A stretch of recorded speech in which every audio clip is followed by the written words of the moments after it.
Hello and welcome to the interview. My guest is Michael Girandu. He is the General Manager of GAM Petroleum Storage Facility at Mandinari. Michael, welcome to the interview. Thanks, Malik. Appreciate it. Wonderful place you have here and very sophisticated, I must say. Who's behind this idea? This was the vision of His Excellency the President, President of the Republic of Gambia, President Jammeh.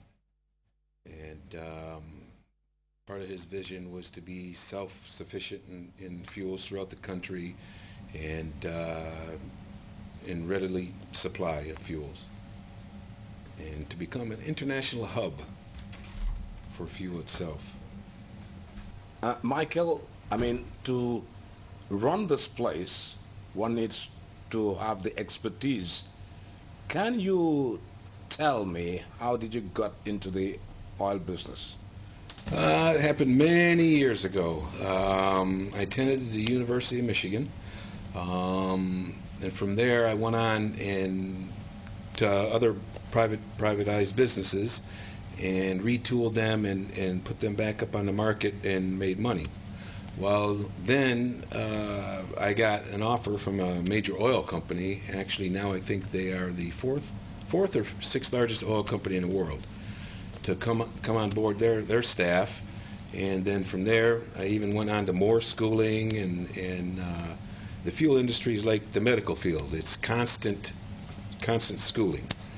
I got into the business of putting the recipes together and blending the fuels for gasoline, diesel fuel, jet fuel, asphalt or bitumen, and then I went on into the projects and helped with the $1.5 billion expansion project for the refining end of the fuel industry. And then I was approached about GAM Petroleum from the CEO, and then I decided, I'll give it a shot, and I came over here, and I don't want to leave. I love it here. When you came here, the facility was being built. Yes, when I came here, it was nearing the end of the construction phase. At that point in time, when it came into my hands, I had to recruit the Gambian people, in which I had help from Mr. Lang Conte, helped me recruit and train the Gambian people, which is probably around 120 Gambians that we trained and put out here in GAM Petroleum. So you mentioned that training is an ongoing thing, and I'm sure that applies to the Gambians you're training here. Yes, yes. Whether it's firefighting, lockout tagout systems, mechanical pumps, changing seals, tankage, upgrading, everything. It's constantly, and it constantly changes, and you know, as time goes on. For one to work in such a facility, one has to really be well paid. Well, I'm not talking about being paid astronomically, looking at the Gambians here, but there are things that are in place for them to make them feel at home.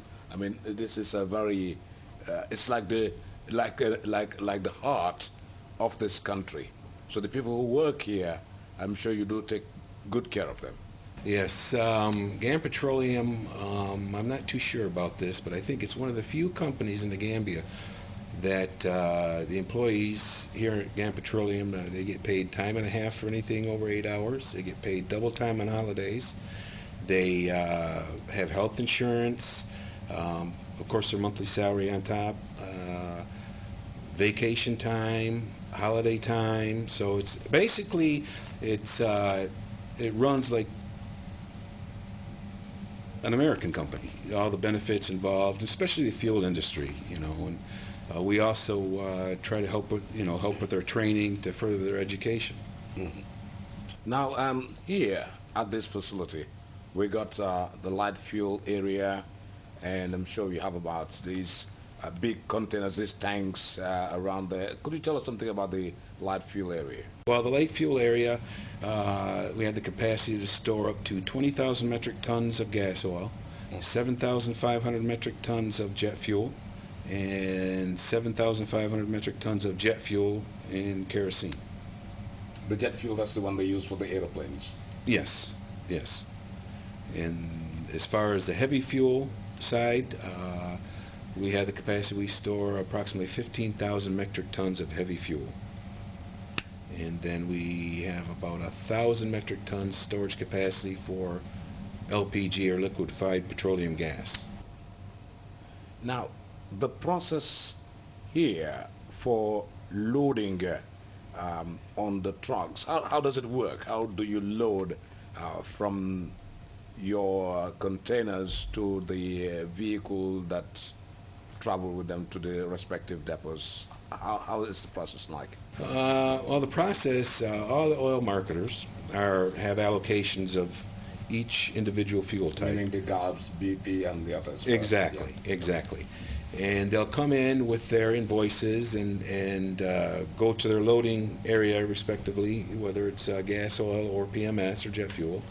And then we have the loaders on top with the batch controllers. It's an automated loading controller, and they punch in the numbers of the amount of liters that they're going to load, and it automatically loads that amount of fuel.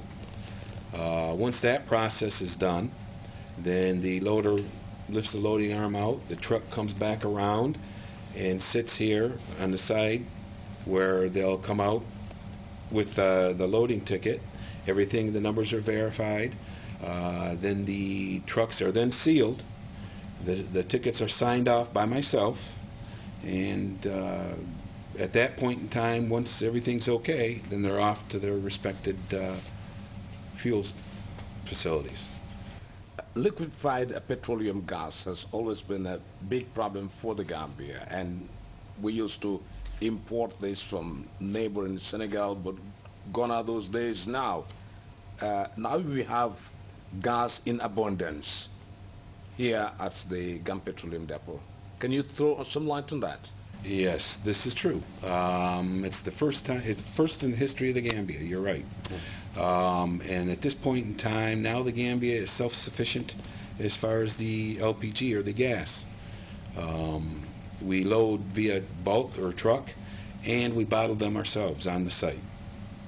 So yes, at this point in time, the Gambia is self-sufficient as far as LPG also. You were here when the president visited this place at the opening ceremony when he was commissioning it. How did he feel when he saw... How did I feel? Both you and the president. How did you feel yourself first? I felt honored. I felt honored to be in the same site as he was. He's a great man. He's a great leader. And I was proud because it was history in the making. And I'm sure the president was proud and happy too, because it was his idea. And now it's happened. It's here. Let us look at the area where I thought I was going to come.